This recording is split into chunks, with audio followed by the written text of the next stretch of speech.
not look liberal and, it says what? It says that the act of reproduction, not the sex act, but the physical development of a human being has a biological reality to it.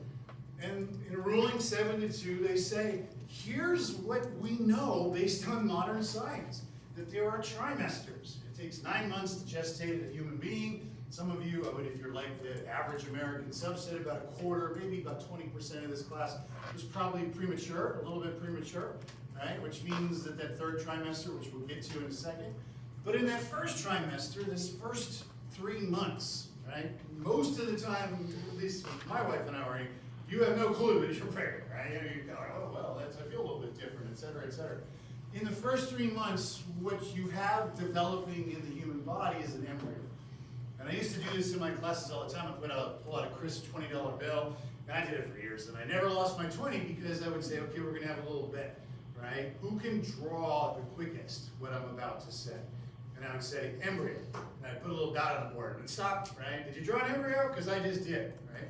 It is, if you look at a pinpoint or you just use your pen and put a little mark on a paper, that is effectively what an embryo is. It's about 300-400 cells, individual cells.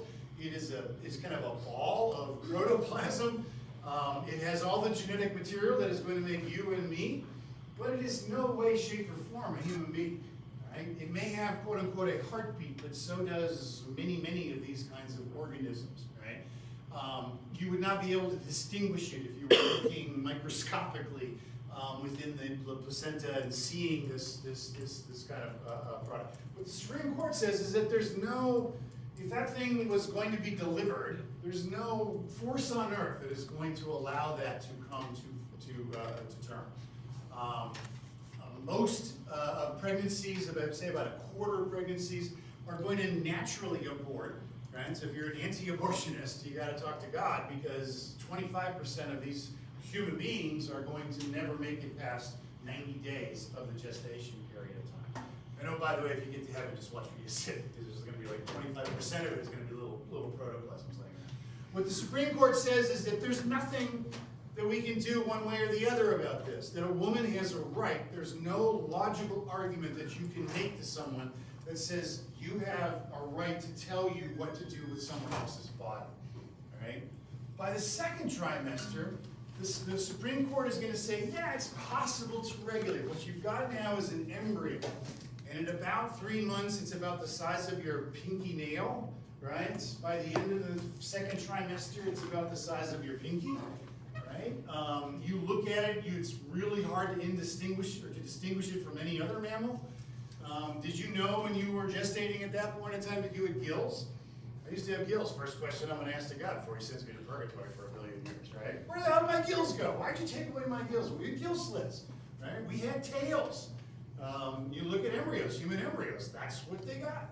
Why do we got gill slits? Maybe there's some sort of thing called evolution that kind of supports that. The Supreme Court says is that we are starting to cross into a different moral and ethical territory.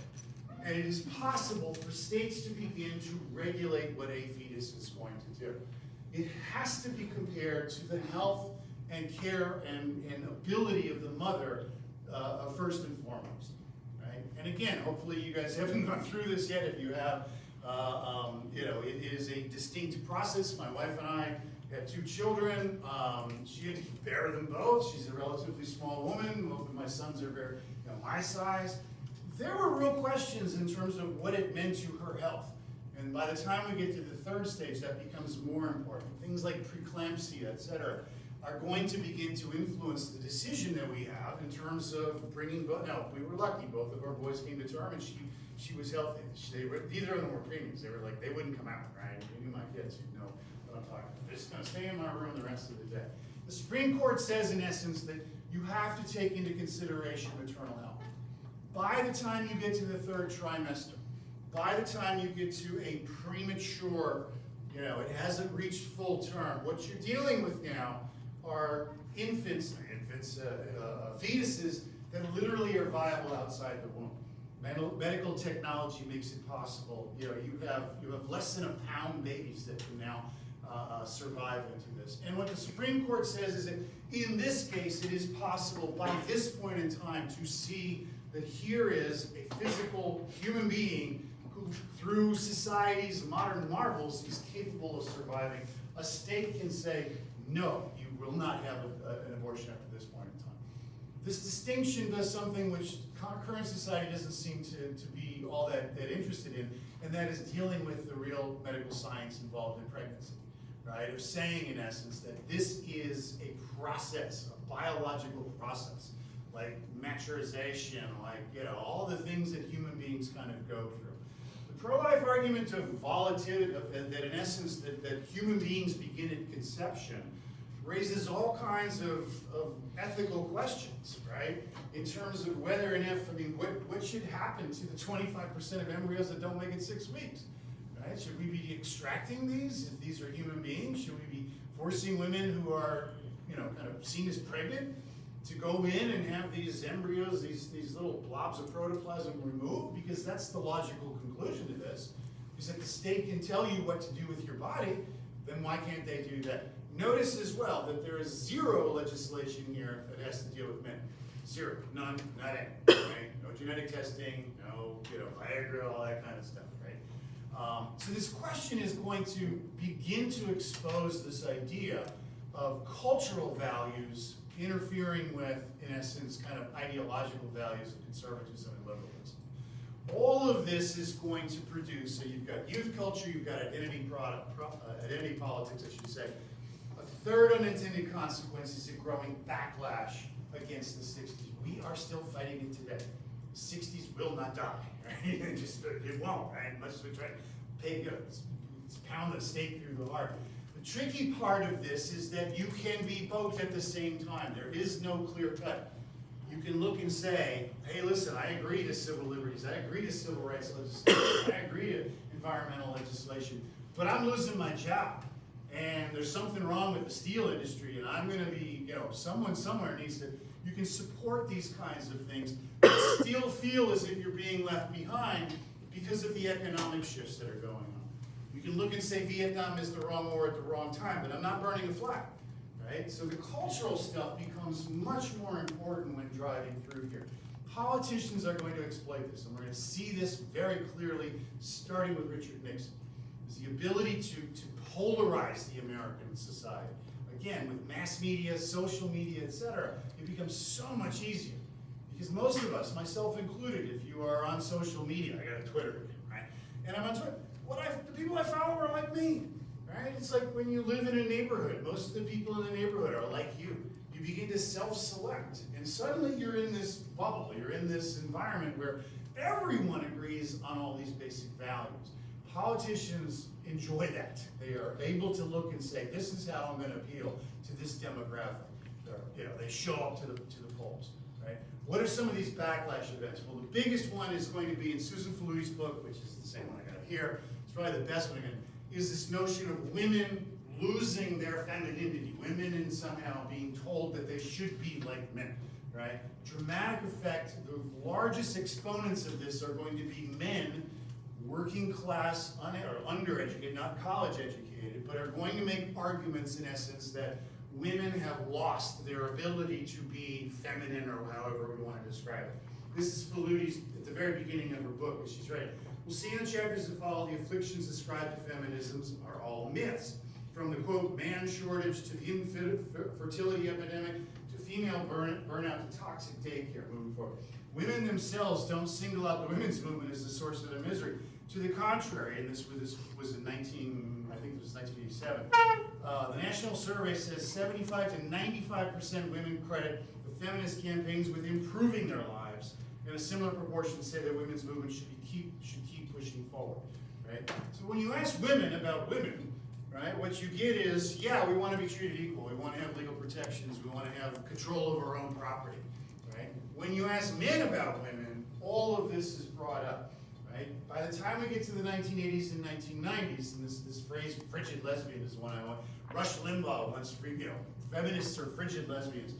Let's do a little deconstruction here, right? Frigidity and lesbianism both imply what? Frigidity means what? A woman who does not want to have sex. I got news for you. If you are a lesbian, right, or no one, they want to have sex. That's the definition of lesbianism, right? Is that you are emotionally and physically tied to another person of your same sex. It's an oxymoron. The two concepts don't go together in terms of logical structure. What do they share, right? Both a frigid woman and a lesbian woman don't want to have sex, fill in the blank, with a man. What? Oh my God, I walk into a room and I don't have the ability to look at every woman as a sexual object? How dare they, right? That's what's at the heart of a lot of this backlash, of this changed perception. And I go back to the civil rights movement and the quote that I started with, if I'm not who you say and you're not who you think you are, if a woman doesn't define herself through her sexual relationship to a man, then a man doesn't necessarily define himself through their sexual relationship to a woman. The economic collapse is going to have as much a component of this as anything else, because why? Because women are now entering the workforce, and they're entering the workforce educated and on equal footing. And again, since 1975, more women have college educations than men. They are persisters. They're tougher than men in college settings, right? They make it through. And so this process becomes a cultural one. It becomes one that is just sitting there waiting to be used by any politician who wants to use this animosity between the sexes for political purposes. A cultural backlash against federal spending. Everybody has heard it. Oh, the 60s, they threw money at the problem. Yeah, if the money was the Vietnam War, but they didn't fund any of the things we've been talking about. The few that they do fund work, right? Head Starts and some of the environmental protections, et cetera, et cetera. Our federal budget, and I know this is 10 years out of sight, you know, you look at the defense spending and it doubles any kind of spending that you're going to have for social programs, right? Social Security goes back to 1935. It's not a 1960s program. So this idea of throwing money at the problem is not something that you can legitimately attack to the 1960s. Same thing is true with the cultural backlash about traditional American values. All those pot-smoking hippies and Grateful Dead people, they're all about divorce and infidelity and drug use. All of these date back well before the 1960s, right? Premarital sex is rising with the income ability of women. Divorce rates, youth cultures, you hear yourself, drug and alcohol abuse. The last 50 years, and really this should be 60 years, last 50 years, right, have been dominated by conservative or right-leaning politicians, with some exceptions. You know, both Obama and Clinton are sort of moderates, centrists, but you can still see them sort of left-leaning at best as possible. So since 1970, we've had two presidents in that category who are that way. The rest have been conservatives. Where's teen pregnancy the worst? Where is the locations in which you see the most glaring violation of not only are these young people getting, doing the wild thing, but they're also not getting married and they're having children out of wedlock in the exact same conservative states that are going to be dominating the presidential election, right? So if you're looking at conservative values, cultural values, they're not expressed. That's not how people are living their lives, right? So something is wrong here. What's wrong here is a focus on the reality, right? Not the perception. Well, this is frigid lesbians. No, that's really something. That's a statement about you rather than a statement about them, right? And the last point is this. Well, the '60s introduced counterculture and identity politics. Identity politics are as old as the American experiment. Right? You can go back to when James Madison and John Jay and Alexander Hamilton were trying to get the Constitution ratified. And they wrote a series of letters. They wrote a series, here's why the Constitution is better than the old Articles of Confederation. And most scholars will look to the 10th, so there's 150 of these letters, right? And they're all interesting. I read them all, they're all kind of cool if you're interested in that kind of stuff. But number 10, Federalist number 10, is the one that most political scientists, people talking today, will reference. Why is this going to work? People were worried, these people who were building the United States were saying, if you look at every republic, they've always failed, right? Because they are too big and they're too diverse and all the rest of this. Why is the United States going to work? And what Madison argues in Federalist 10 is that identity politics is the core of the United States. The reason why it's going to be hard to have centralized authority, The reason why it's going to be hard to have an authoritarian president is because we are so jealous of our own independence. We see ourselves differently through our religion, through our faith, or through our kind of ethnicity, through the region, through how old we are, et cetera, et cetera, et cetera. Right? So the founders themselves are saying, in essence, this is something that makes America more inclusive, not more fragile. Right? It makes it harder. You can't sit in a room and go, hey, remember when you were a white person, right? Or a white male? No, not really. I don't really have that kind of experience, Wonky. Right? Those assumptions disappear. But what you do see is a society that then says all of these other perspectives are equally valid. And you can obviously see the political opportunity that's going to be presented there. Richard Nixon immediately saw the silent majority. Who is that? White men, right? They're, on the poor white men. What are the 60s Lyndon Johnson edition, right? So summarizing this kind of second group of it. The Great Society is legislative, pure and simple. It is organic liberalism. It is saying, in essence, that a society can be self-correcting. We can look and say, our racial policies are unequal, right? We are violating the Constitution, and we are going to pass the Civil Rights and Voting Rights Act. That our environment is being polluted by our own wealth, by our own brilliance. So look at all look at all the things we can create. But it has downstream consequences. We're going to pay as we go, environmental legislation. And finally, this look at poverty and saying we're the wealthiest country on the planet, and we just ignore people in this country if they don't have money. We just ignore them. They don't exist. They're homeless. They're druggies, right? And it goes to the heart of what we see ourselves as an ethical nation, right? Those are legislative issues. The cultural values that are exposed in the 1960s, again, I want to stress, why is it counterculture?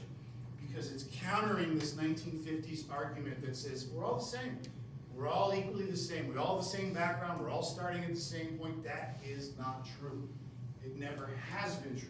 And again, it underscores how weird the 50s are, that our society emerges post-World War II saying, hey, look at us, we're all the same. We're all perfectly equal.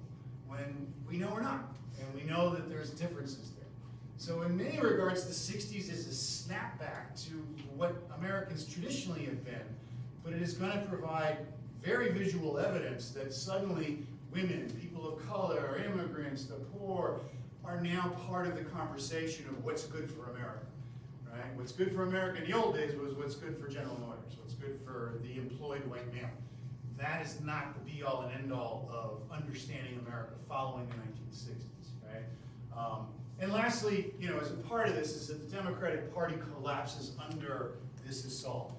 I would argue that you could have still had all this if you take it's largely the Vietnam War that cracks it, right? And again, I'm not going to lose any tears over any political party. But what you've got is from 1932 to 1968, the Democrats dominating at the national level. And that is going to disappear. And nature abhors a vacuum, politics abhors a vacuum. There's something that's going to rush in to try and fill this void, right? Which is obviously the next thing we're going to be talking about. Right. Conclusions for this part of the 60s is that these transformations are praiseworthy. I mean, unless you truly don't like human beings, right? What are you looking at here? You're looking at, again, here's the start of the 60s, here's the end of the 60s. In all cases, not just for blacks, in all cases, what you see is a decrease in poverty, a decrease in infant mortality. The percentage of people who are going to represent the United States is going to look more like the United States. Economic opportunity, you can read this yourselves. Democracy. What on this list are you opposed to? What on this list would anyone be opposed to? Of saying, in essence, what we've got is a more small d democratic society and a more inclusive society. That's what the future looks like. It doesn't necessarily have to be opera houses and the rest of that stuff, right? But that's what the world's going to look like. It's going to be more diverse. And the United States is taking very halting steps, but is ahead of that pack. That's our advantage as a society. And you look at that and say the 60s are the sort of break with the assumption of the past, of saying, well, as long as the white guy's in charge, then we know everything is taking place. It shifts the meaning of fitting in the United States from the 1950s and beyond a culture, this idea of saying, here's the dominant cultural values.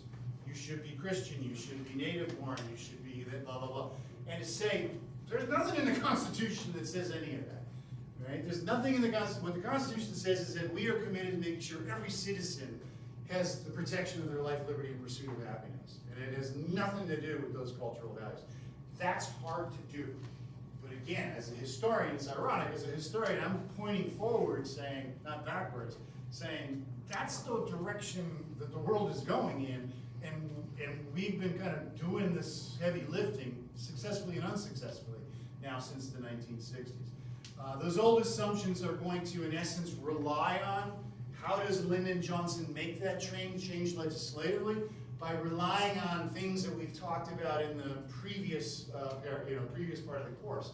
Progressivism, sort of a respect for authority, the Cold War and anti-communism, sort of industrial capitalism. All of those are going to be challenged in the 1970s. All of those are going to start showing cracks. Industrial capitalism being the first and foremost. You're not in college to understand how to build an automobile or to make steel.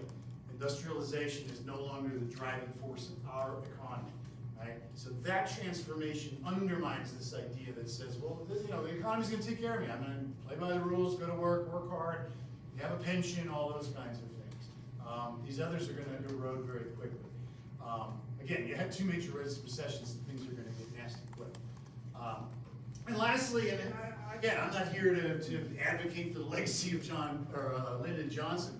But it is ironic, historically, when you look back and see the historical legacy of Lyndon Johnson and John Kennedy. Not to disparage one over the other, not to raise one over the other. They're both politicians, and I've expressed my opinion about politicians, right? In terms of here. But Johnson is going to put into law, which means what? That if you are a public servant, if you're a police officer, if you're a military officer, if you're somebody who is in any way, shape, or form responsible for public activity, you legally now have to enforce this. This is constitutional law. And as a result, that transformation, you can pass the 13th and 14th Amendment and 15th Amendment, but if you don't enforce them, if there's no laws, then they're not worth the paper they're printed on. Johnson puts those laws on the books. And as a historian, you kind of look at that and say, that's nowhere, right? And it's noteworthy given how his reputation is largely the way it is. And again, I think that Vietnam is a leading reason for that. All right, questions about that phase of the war? Because it's the hardest, I would argue it's the hardest transition in terms of looking at the 50s and then suddenly in the 60s. The progress between from Kennedy to Johnson is an important one to understand. But the 60s aren't over yet. We still got this guy to deal with, Richard Nixon. This image here is from Richard Nixon's resignation. I'll make sure to cut to the chase here. We've now had, four presidents? Twice on Trump, once on Clinton, once on Johnson. 4 presidents impeached, 4 impeachments, right? None of those 3 presidents who were impeached were removed from office. Richard Nixon is not impeached. He resigns before he is impeached. If you're following along, Mike McCarthy, the Speaker of the House of Representatives, when Donald Trump was president, was suggesting that Donald Trump do the same thing after January 6th. Was suggesting, there's a recording of a phone conversation, saying that Trump should withdraw, should do exactly what Nixon does here, because he's about to be impeached. And he's not going to be because the Senate, well, I'll leave that aside, right? Nixon is a part of this. And by the time we get to 1968, what you've got are these 2 trajectories for the United States, right? On the one hand, you've got the United States as a global superpower, economic and military. There still seems to be some sort of moderate agreement in the middle. And goes back to liberals and conservatives share some pretty important fundamental basic ideas. And those fundamentals are still generally held by the American population. And the big one is that the American public still, even after Vietnam, although 68 is going to start that degradation, still have a positive view of their elected officials. Still believe that public institutions like the press and the military and et cetera are still positive goods for society. So there still is this vibe of saying you can kind of still make it through the 60s without having the whole place kind of collapse, as we're going to see. However, Vietnam is going to kind of eat at the bones of the United States' trust in its own government. Why are we there? Why are we killing those people? Why are my relations coming home in body bags? What's going on in regards to racial, post Martin Luther King, counterculture, etc. The Democrats and the Republicans are both going to collapse politically.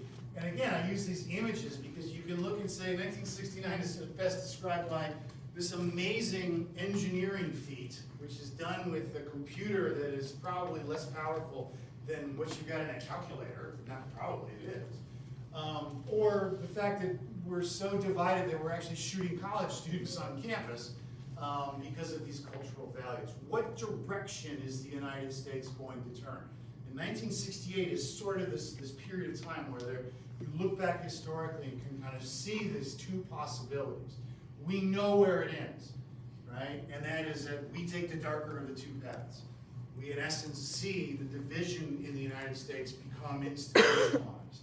And you've got one America, which is going to be able to make this economic transition, is going to, in essence, insulate itself, right? Rich enough to have nannies, right? Yuppies. My wife and I are both yuppies, right?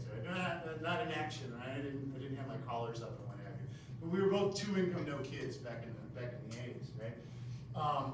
Or you're going to see a political system which is now going to start identifying Americans as internal enemies.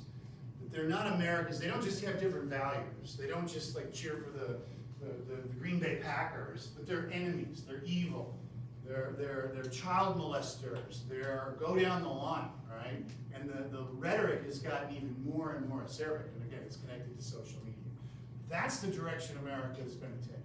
And Richard Nixon falls right in the middle of this, in large part because Nixon was there to be able to influence this direction. Right? So Robert Macaulay's an old English writer, history's probably written, no need for novels. What he's saying is that human lives are fascinating in and of themselves. Right? Everyone in this room, you could write a novel about your life and it wouldn't be as interesting as your life itself, right? In terms of the things that you're facing and the ways in which your life is going to twist and turn, etc. There's no proper history biography. The human beings form the corridors. You can see from this kind of montage of pictures, Nixon is there for a lot of this stuff, right? I mean, he's there in terms of the 1950s dominant culture, the anti-communism, but he's also there in the 60s. And what you see is ultimately Nixon is a tragic figure. I'm not sympathetic to Richard Nixon. And historians have already started making the direct comparison between Nixon and Trump. And you'll hear a lot of Trump in the description of Nixon. When I talk about tragedy, I talk about it in a Greek kind of theater standpoint. If you're any theater majors out there. Tragedy is not just sad things happening. Busload of babies, nuns with babies in their laps is going on. That's not tragic. It's sad, right? There's a difference there. Tragedy means that it's built into your character. That your character matters. The person you are matters. If you care about other people, if you care about your promises, if you care about, whether or not you're an ethical person, not moral, an ethical person. If you don't care about those things, they tend to come back at you, right? And that's what classic Greek tragedy is all about. I've mentioned before, Hamlet is the perfect time in your lives to watch Hamlet, right? To go to a theater and watch Hamlet. He's a young guy who finds out that his dad has been murdered. I think I was reading a review, the Northman, so all the screaming, whatever they are, the Vikings or whatever, is kind of based on the story of Hamlet. And you find out your dad's been murdered by your uncle, right? What do? You're young, you got your whole life ahead of you, but your character sort of says you have to respond to this. You have to do something to this. And a lot of the play, to be or not to be, there's this young guy, young human being, young person, this happens to be male, kind of looking and saying, what is it all about? What's life all about if not living up to your character? Understanding who you are and what you are. Same thing is true of Richard Nixon. What's going to bring Richard Nixon down is his own character, his own dirty politics, his own kind of assumptions about the other guy.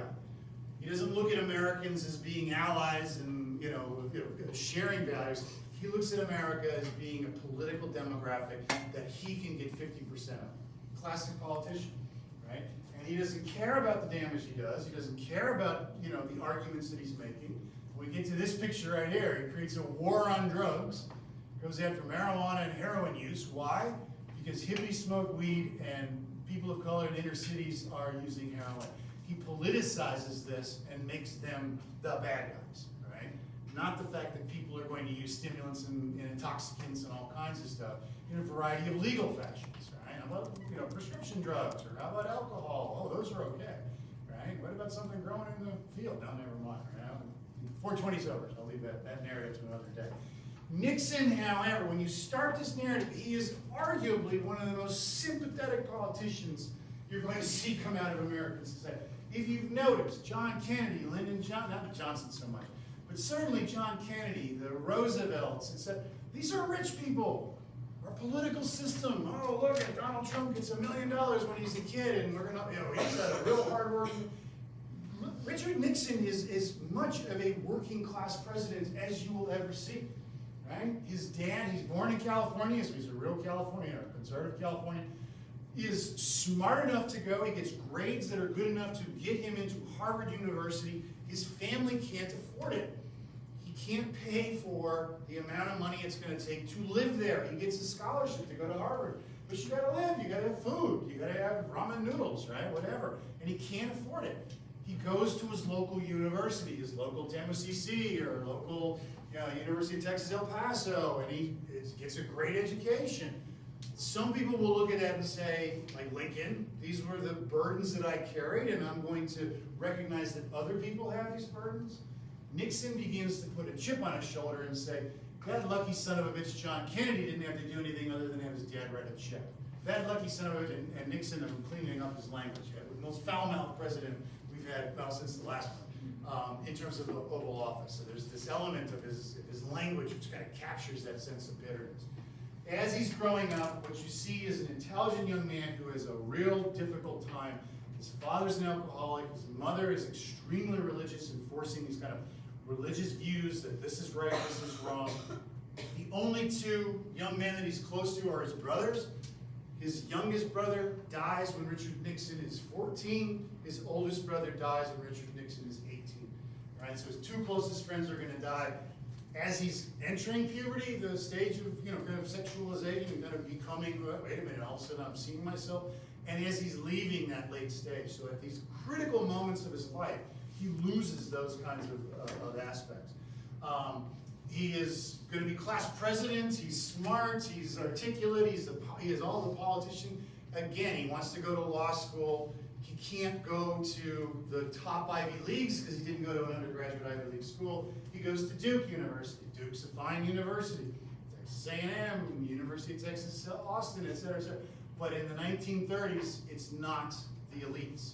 And I love the story is that when he goes, he gets his scholarship to go to Duke. His first year, he has no money to pay for rent, and so he's living, this sounds like it's out of the 1800s, he's living in an unheated woodshed on campus. And he got this nickname, Old Iron Butt, right? Old hard ass, right? I think they cleaned it up. Because he could take it, right? All of these, who isn't cheering for someone? Someone whose car breaks down and loses their job, who boyfriend or girlfriend breaks up with, those hardships show your character. And one of the things that Nixon has in excess is this sort of perseverance. But his character personifies this. He begins to start saying, here are the people who are luckier. Here are the people who I don't like. Here are those individuals who are standing in my way, right? He joins the Navy in World War II, serves admirably, just like John Kennedy, just like, you go down the list. So he's in. When he's discharged, he comes back to California and uses the money that he was able to make playing poker. So he was one of those poker players. If you're a poker player, he would never play unless he had a winning hand. I hate those people, right? It's a drop 20 hands just to play one kind of thing. But he made money, and he used it to run a political campaign when he comes back. In 1946, he is going to, in essence, make the argument that the Democrats are soft on communism. And he goes after a New Dealer, Jerry Voorhees, and willfully Nixon gets on the House Un-American Activities Committee. None of the existing politicians at the time wanted to be associated with this. Why? Because they were doing exactly the witch hunting that you've heard about. They're naming names, they're bringing people forward. When have you been? Are you now, or have you ever been? And then they catch somebody. Nixon is able to, you can see, look at the microfilms here. We find a guy in the Roosevelt administration named Alger Hiss, who had been trading secrets with the Soviet Union, and suddenly he's a national figure. Right? He runs for the Senate in 1950, does the exact same thing. He attacks. He's this pit bull, right? He goes after Helen Gahagan Douglas, who's the senator from California, a pink lady from Pasadena. All these implications of being un-American and not strongly patriotic and all the rest of that stuff. And in 1952, when Dwight Eisenhower is kind of running, I'll get to that in a second, he's running for president, he's looking for a young, kind of aggressive politician. Here's Richard Nixon, right? This is 1952. John Kennedy is like Fredo in The Godfather, banging cocktail waitresses 2 at a time. John Kennedy is a close friend of Richard Nixon. John Kennedy, for example, nobody knows who John Kennedy is. He's not a national figure. And yet Richard Nixon is going to be constantly in the public spotlight from basically 1948 on. Right? So here's a guy who embraces that, who leans into it. He wants the spotlight. Boy, would he have loved Twitter. Another Twitter president back in the day. Douglas also gives Nixon the name Tricky Dick, and that kind of sticks with him politically. Talk about his dad there, we'll leave it to that. As Vice President of the United States, it's Richard Nixon who gets this reputation of going out and fighting conservative battles. Right? He's asked to go to Russia to deal with the Nikita Khrushchev, the so-called kitchen debates. He's going to go to Latin America when, in the wake of Guatemala and Cuba and et cetera. A lot of the clip you're going to see there is him. The vice presidential motorcade is almost, getting hit by rocks and whatever. Richard Nixon, this is James Meredith. This is the African-American man who was admitted into the University of Alabama but not allowed to attend, right? Where's John Kennedy? Where's Bobby Kennedy? They're not putting their name on this. Good Lord, how many votes we would lose. And Richard Nixon is willing to get out there and actually do this stuff. Early in his career, what he finds, this clip I'm going to show you, is from when he is nominated, all of his political backdrop, right? He is aggressive. He is willing to put it out. What is found is that there's a slush fund in his political campaign. Now, this is 1952. Every politician has a slush fund, which means what? There's a drawer somewhere with money, or there's an account somewhere with money. And if you need to do something, just simple, you want to order pizza for your staff, we'll just go into the account. Or if you want to shut somebody up, let's send them $1,000 and they'll shut up. This was typical of American politics, right? And Nixon is going to make an argument that not only is it not the case for him, but he has not made money as a politician. He comes from a poor background. He hasn't become wealthy like Lyndon Johnson has as a result of his political connections, or come into the office as a wealthy politician. And he gives this speech on national television. I come before you tonight as a candidate for the vice presidency, and as a man whose honesty and integrity has been questioned. And so now what I am going to do, and incidentally this is unprecedented in the history of American politics, I am going at this time to give to this television and radio audience a complete financial history. Everything I heard. Show of hands, anyone in the room, Everything including myself, want to go and put every IOU you've ever had on national TV? No. Why is he doing it? To tell people how little we have and His how much wife we is owe. sitting there going, People in political life have known the goldfish bowl, he answered. But I knew it was a weak explanation for the humiliation I was asking her to endure. I should say this, they did get Pat out. doesn't have a mink coat, but she does have a respectable Republican frock. And I always tell her that she'd look good in anything. You get something, you get it. They did get a After political gift. the election. It was a little Cocker Spaniel dog, black and white, spotted. And our little girl, Tricia, the 6-year-old, named it Checkers. And the kids, like all kids, love the dog. And I just want to say this right now, that regardless of what they say about it, we're going to keep it. You gotta be kidding me. So it's called the Checker speech because there are legitimate questions raised at him, and you guys can get your stuff together and get ready to go. What is he gonna do? He's gonna use mass media. He's gonna say, these are sons of bitches going after my kid's dog, right? I'm going to be able to fare this by politicizing these things, not by resolving them. All right, we'll pick up again with Nixon on